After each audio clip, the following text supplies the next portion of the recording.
This episode of All Guns Blazing, we cut right to the chase and we speak about BSA reborn in India for the world. Two gentlemen, Anupam Thareja and Ashish Joshi, decided to do what would constitute a brand new BSA. Let's get to Ashish Joshi to take up the tale from here and give us a rundown of what transpired with the first reborn BSA and how and why the Gold Star name came to be in the reckoning once again. At Classic Legends, we started looking at an international brand, specifically a British brand to acquire. BSA was always top of our list, and in the research that we conducted, we found that consistently it was amongst the top British brands. It was available, and after serious negotiations, we acquired BSA company, which can trace its history back to 1903. And this is the company that owns worldwide rights to the BSA motorcycles brand. And BSA stands for Birmingham Small Arms. And it was a very typically British manufacturing conglomerate based out of Birmingham. So Small Heath in Birmingham was the home location for BSA. When we acquired BSA, the thought process was that this is a British company. It has to be designed, engineered, developed in the United Kingdom. And that's exactly what we did. So we signed up with companies like Ricardo to do the vehicle engineering, Redline Studios in Leicester to do the vehicle styling.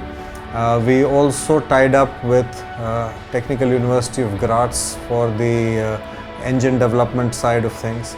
And that is where we are here presenting to you the Gold Star. Now the interesting fact about how this motorcycle came to be called the Gold Star is that it's almost as if the design willed itself to be called the Gold Star. The initial brief to Redline was to design a BSA motorcycle and not a Gold Star. But when the first designs were presented in March 2019, what we also did was we invited a set of people who've been involved with BSA in the past. Under confidentiality, when all of them saw the design, they said you have to call it a Gold Star. And at that point of time, we then said that okay, fair enough, if we are going to call it the Gold Star, then it has to perform like a Gold Star. It has to have all the traits of the Gold Star.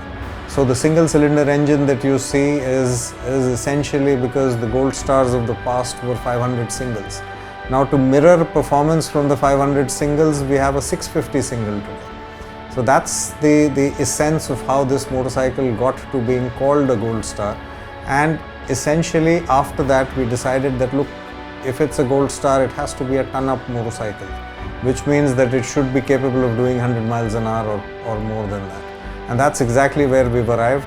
The plan to manufacture the BSA Gold Star was to have an assembly line and a factory setup based in and around the Birmingham area in the United Kingdom. We ended up starting the production. We ended up actually putting up a production line at our factory in Pithampur in Indore. And that is where we today manufacture the Gold Star, and we've taken a conscious decision that we will continue to do it for now from there. And that is where it is produced. It is got all of the manufacturing capability and facility based out of our plant. The sourcing for this machine is quite a lot of it is Indian as well.